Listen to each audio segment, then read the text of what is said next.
J-E-L-L-O. The Jell-O program, starring Jack Benny, with Mary Livingston, Phil Harris, Dennis Day, and yours truly, Don Wilson. The orchestra opens the program with I Must Have One Kiss, Kiss, Kiss.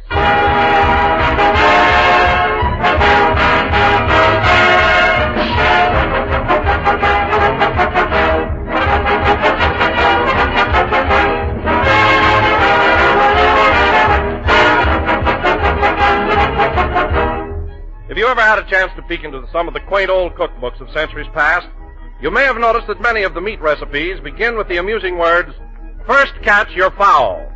Well, in much the same way, many of the finest dessert recipes today might begin with, "First get some Jell-O, for with Jell-O in your kitchen cupboard, you're all set to make some of the grandest desserts you ever dreamed of." No matter how you serve it, Jell-O will prove the masterpiece of the meal. Perfectly plain in a mold of brilliant color, crimson strawberry, golden lemon, or sea green lime. Cut into shimmering little cubes or whipped up into a beautiful fluffy lightness, or molded in colorful layers. Jell-O is always extra good because it has extra rich flavor, a flavor that rivals the real ripe fruit itself. Just be sure to get genuine Jell-O when you buy, because the name Jell-O is a trademark, the property of General Foods. So look for those big red letters on the box. They spell Jell-O.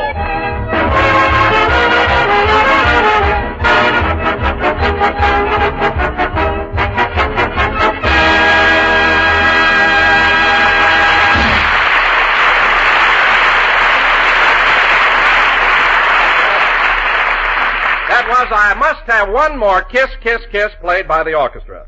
And now, ladies and gentlemen, once again we bring you our master of ceremonies, that genial host of Beverly Hills, whose Thanksgiving party last Thursday will never be forgotten. I'll never forget it. Quiet, Mary. A man who spared no expense to ensure the success of this delightful occasion. Mary, please. A man whose social gatherings have made him the talk of the film colony. Thank you, Don. A host at whose dinners the second cup of coffee is always free, Jack Benny.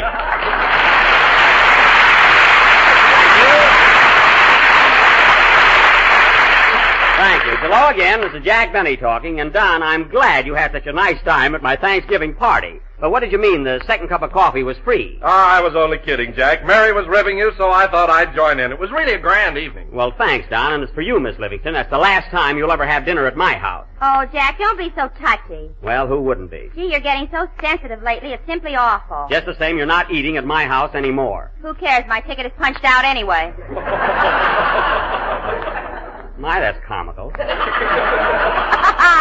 You know, it seems strange, Mary, but you're the only one that gets bored when I invite the gang over. Hey, Phil. What is it, Jackson? Did you have a good time at my Thanksgiving party? Yes, the first time I ever got a hangover from a turkey.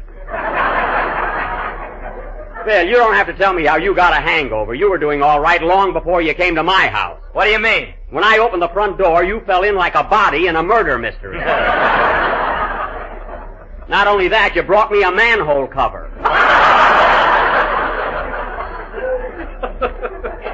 So don't blame it on the turkey, eh, Don? You're right, Jack. Personally, I thought the turkey had a delicious flavor, although it was a little tough. Tough? Why, Don, how can you say that? It was as tender as it could be. That turkey wasn't a bit tough. Go on, it had muscles like Earl Lederman. Oh, it did. Well, it's too bad it was so virile. Next time I'll get a turkey that walks around with his wing on his hip.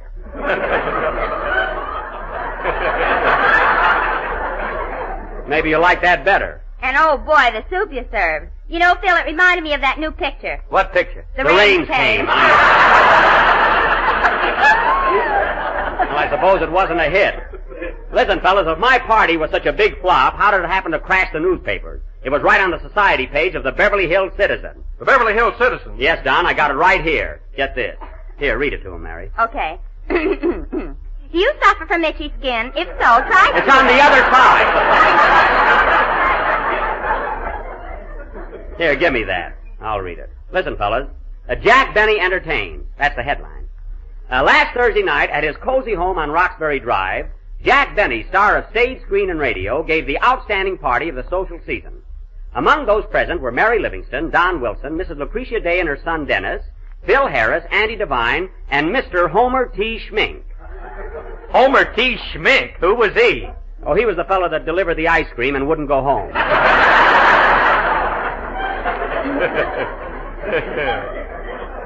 Go ahead, Mary. You're reading it. Oh, yes. Among those unable to attend this scintillating event were Clark Gable and Carol Lombard, Here they come, folks. Robert Taylor and Barbara Stanwyck, Tyrone Power and Annabella, the Fred McMurrays, and Mrs. Homer T. Schmink.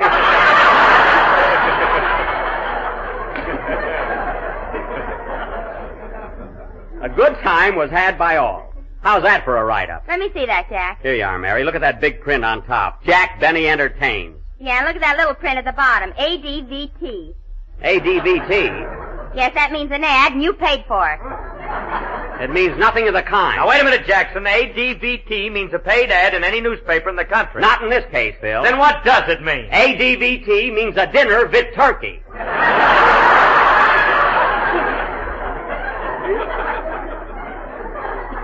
That's what it means. Vit turkey? Yes, with turkey. Oh, Jack, you're wonderful. All right, Mary, I don't care what you say. I consider that a very lovely notice. It certainly was, Jack.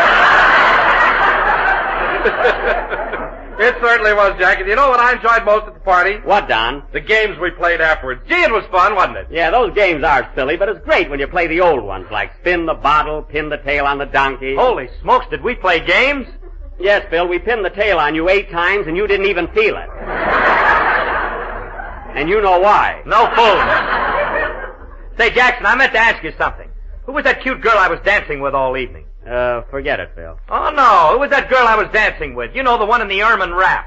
Phil, I said forget it. Forget it nothing. She was a cute kid, and I want to call her up. All right, Phil, that cutie was Carmichael. That's who you were dancing with. I thought she had a cold nose.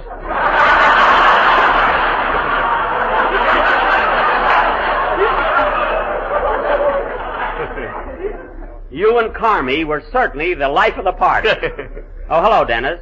Hello, Mr. Benny. Gee, I had a good time at your house Thursday night. The dinner was swell. Well, I'm glad you liked it, Dennis. And incidentally, you're still new on the program, and I don't want to be bossy or anything, but, you know, we never chew gum during a broadcast.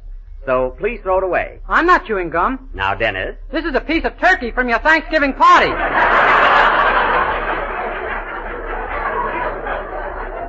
Oh, well, you must have got the only tough piece. Your mother didn't have any trouble, Dennis. She had 2 wings and a drumstick. Where is she? Flat on her back.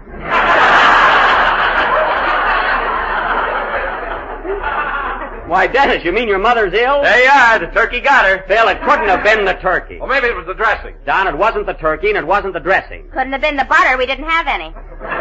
Listen, Mary, you don't need butter when you have gravy. You can put gravy on the bread. Supposing you don't like gravy. Then stay home, for heaven's sake.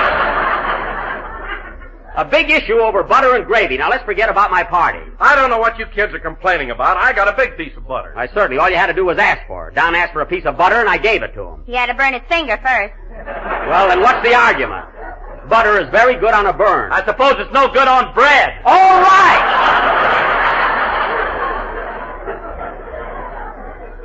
The next time you fellas come to my house, I'm going to have nothing but butter. Just plain butter. A great big hunk of butter. Should we come formal? Yeah, come on. Let's drop it. Now, Dennis. Yes, please? Let's have your song, please, before I lose my temper, please.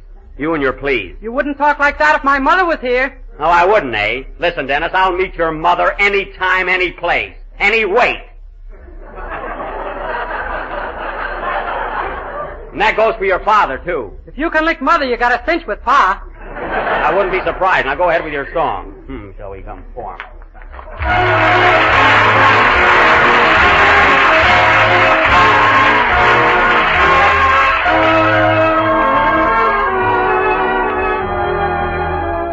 Faithful forever, whatever I do, remember I'm true. Remember that. Faithful forever and thankful for you, I'll keep smiling through. Remember that we may be apart now and then, but I'll hold you in my heart till you're in my arms again. Faithful forever, I promise to be. So always have faith in me. For our love was fated, you were created just for me.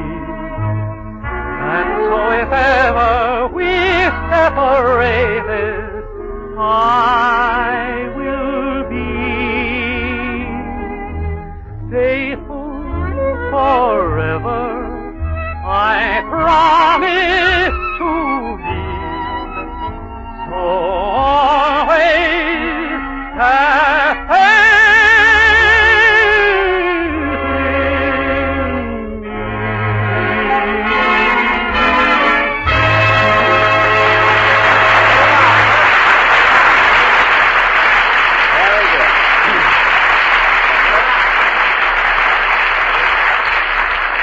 That was Faithful Forever, sung by Dennis Day and accompanied by the orchestra, who were still playing I Must Have One More Kiss, Kiss, Kiss.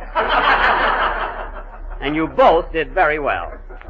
By the way, Dennis, I'm sorry I spoke so sharply to you a little while ago, but I was rather annoyed and I took it out on you. Oh, that's all right, Mr. Benny. You're about the only one around here who shows me any respect. So just keep on being a good boy, that's all I ask.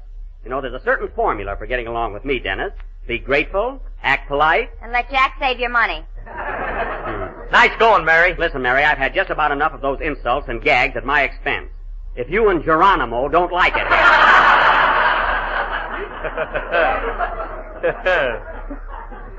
Why don't you go out and get your own program? We've been thinking about that. Oh, you have? Sure, there are plenty of jobs for a guy like me. Oh, there are. Well, Phil, let me ask you something.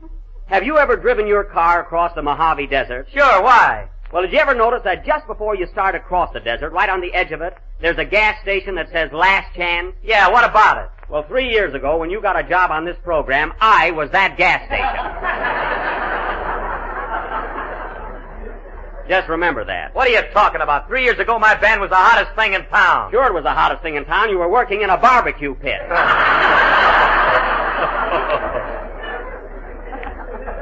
Sam's rib joint. Music while you munch.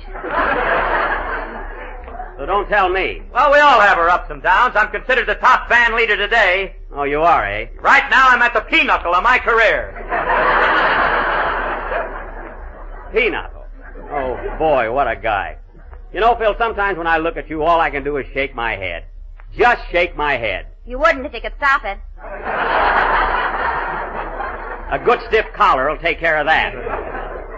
And you, Miss Livingston, what I said about Mr. Harris goes for you, too. You're very lucky to be here. Is that so? Yes, that's so. You were on this program 2 years before you realized I wasn't a floor walker.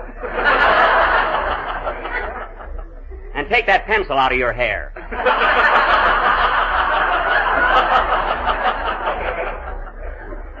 Boy, am I clicking tonight. That's your teeth. My head shakes and my teeth click. I'm doing quite a rumba above my shoulder. Now get away from me. Oh, my goodness, Jack, but you're sure cracking the whip tonight. Quiet, Wilson. I'll give you just 2 seconds to say something about Jell-O. Yes, sir. Ladies and gentlemen, the next time you go to your neighborhood grocer, be sure to ask him for a package of Jell-O. It comes in 6 delicious flavors. Well, what are they? Name them. Yes, sir. Strawberry, raspberry, cherry, orange, lemon, and lime. All right, what do you look for? What do you look for? Be sure to look for the big red letters on the box. They spell Jell-O. Okay, now go and sit down. And now, ladies and gentlemen, we'll have a number by Phil Harris and his orchestra. Get moving, buddy. Yes, Mr. Legree. Well, snap into it. What are you laughing at? You remind me of another picture. Never mind. The devil is a sissy. Well, maybe I did lose my head. Play, Phil. Gee, I'm a regular Dr. Jekyll and Mr. Hyde.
that was East of the Border, played by Phil Harris and his orchestra.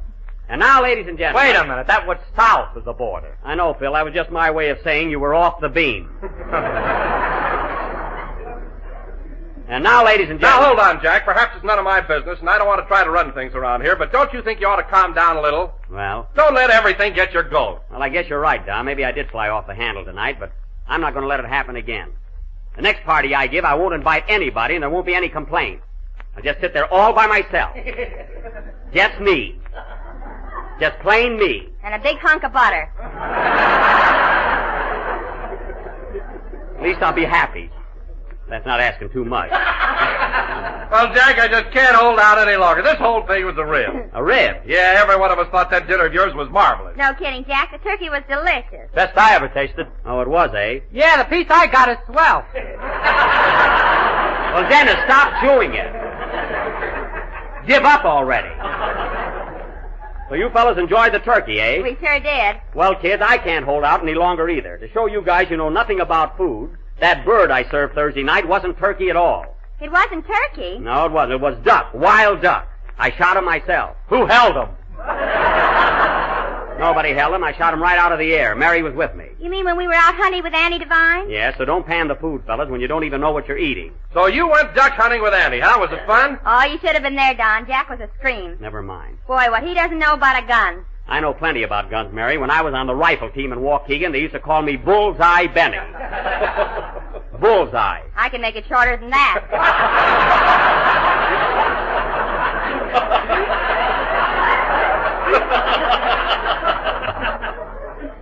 All right, forget it. What happened at the duck hunt, Barry? Well, It's not important. Jack and I left Tuesday and stayed overnight at Annie's ranch. I see. And about 4 o'clock the next morning, I was down in the kitchen helping Annie's mother get breakfast. Uh-huh. Well, anyway, Annie went upstairs to wake up Jack. And pretty soon we heard him hollering, "Hey, Buck, it's 4 o'clock. Hey, Buck, it's 4 o'clock. Come on, we gotta get going.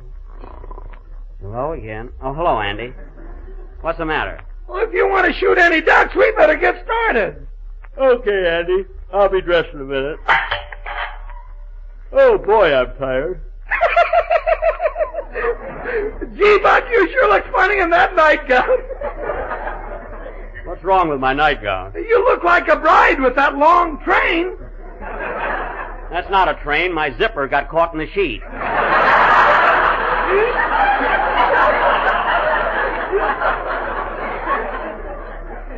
Where's Mary? She's downstairs with Ma getting breakfast ready. What, Mary Livingston up at 4 o'clock in the morning? Oh, boy, I bet she's grouchy. Oh, no, Buck, she's cheerful as a lark. Oh, she can't be. She is, too. I'm telling the story. Oh.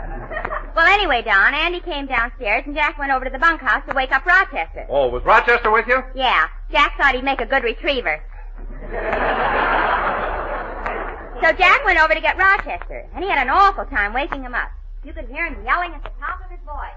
Rochester. Hey, Rochester. Come on, Rochester. Rochester, we gotta get going.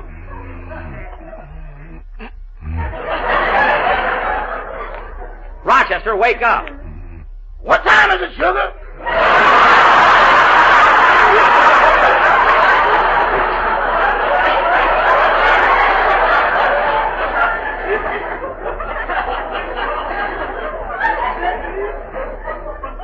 It's 4 o'clock and it's me. Now get up. Can I sleep a little longer? No, you can't. The ducks are waiting for us. Boss, anything that waits for me at 4 o'clock in the morning better pull up a chair and relax. Don't be silly, Rochester. How can a duck pull up a chair? Sit down, boss, and we'll discuss it. Never mind. Now you get up out of that bed and make it snappy. Come on. It's dark outside. Now quit stalling. I'll give you just 3 to get up. 1, 2, 3. Rochester, if you don't get up right away, you're going to miss breakfast. I'm going to score on lunch, too.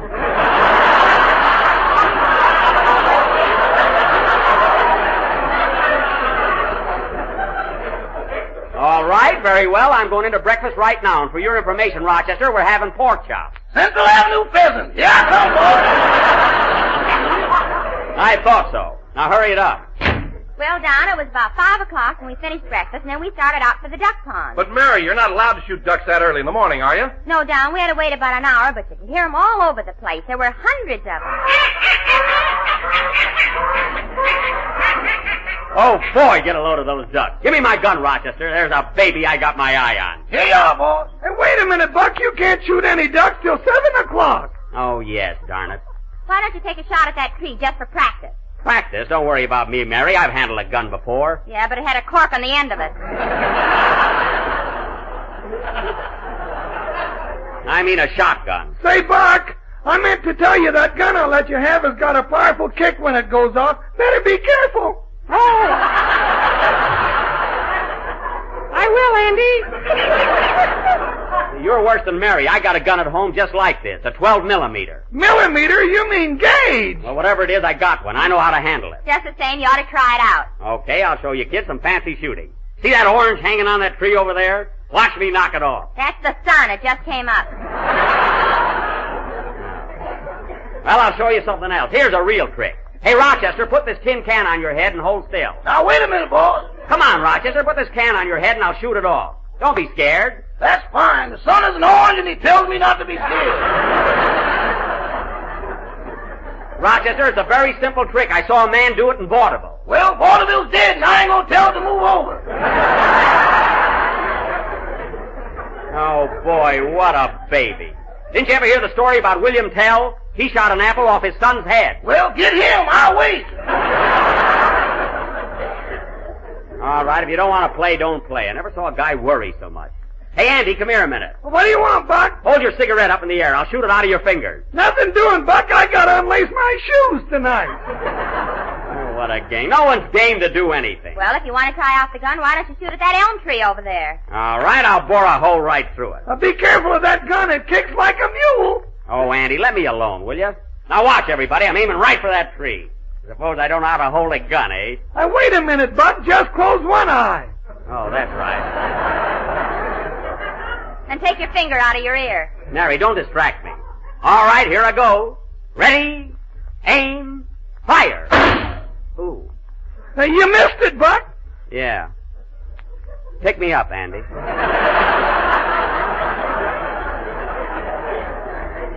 You were right about that gun. Oh, Jack, look at that big flock of ducks over there in that cove. Big fat ones. Yeah, let's sneak over and hide in the bushes. Yeah, we'll be all ready for him at 7 o'clock. Now be quiet, everybody. Say, Andy, how many ducks are we allowed to get? I mean, what's the limit? 10 apiece. Oh, boy, 20 ducks. Now remember, Rochester, all the ducks I shoot, you'll have to carry home. Boss, if a duck flies slow enough for you to hit, he's too old to eat. Don't worry, you just swim out and get them every time I hit them. Here we are now. Oh, Jack, look at that cute little duck in the water, and it's sound asleep. Yeah, I'll wake that baby up in a few minutes. No, you won't. Look what he's got around his neck. What? An alarm clock, and it's set for 6:45. Oh, don't be silly. Gee, I wish it was time already. I can hardly wait till I start blasting away at them. Take it easy, Buck. I will, Andy, but, gee, I'm kind of anxious to get... Oh, darn it. Buck, I told you not to shoot before 7 o'clock. I didn't shoot, Andy. I dropped my gun and went off by accident. What's that? You got a duck, boss. Here it is. Oh, boy, and I wasn't even aiming at him. Only 9 to go, kid. Wow, this is fun. What a duck. Gee, it's a beauty, isn't it, Jack? Yeah, it is pretty. Gee. Look at those eyes. Yeah. Look at those eyes. Gosh, I didn't know ducks had blue eyes. And look at that sad face. Ain't it sad looking? Gee, I didn't mean to kill What's them. the matter, Buck? Nothing, Andy. See, look at that poor little duck. Gosh, I don't see how people can kill a little thing like that. Well, it wasn't your fault, Jack. I know it wasn't Mary, but gosh, blue eyes. And just think, a minute ago it was alive. Flying through the air, happy and gay. It didn't know it was going to die. Oh, I don't know why I came out here. Oh, Buck, it was just an accident. You'll get over it. I won't get over it. You're not to blame, Jack. I am too. I'm a murderer. That's what I am. A murderer. Killer Benny. Come on, Mary, let's go home. Rochester, you stay here with Mr. Devine. Not me, boss. I can't stay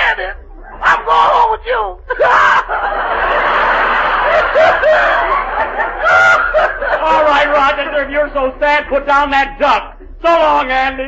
So long, Punch. So long. So you...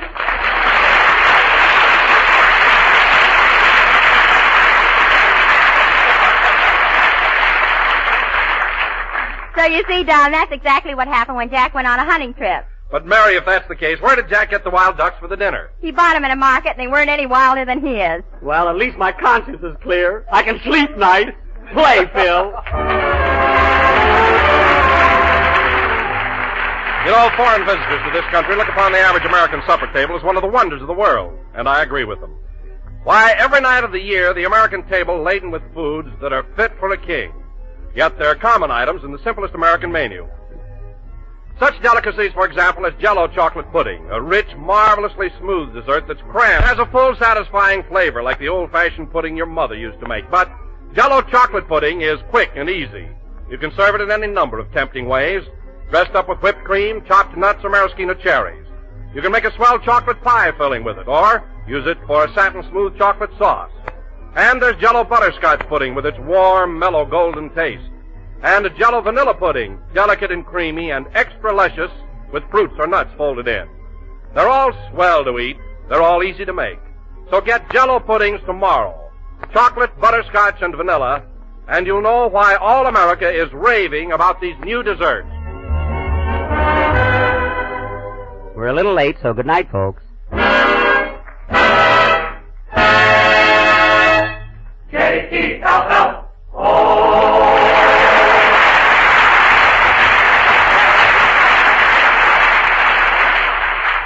This is the National Broadcasting Company.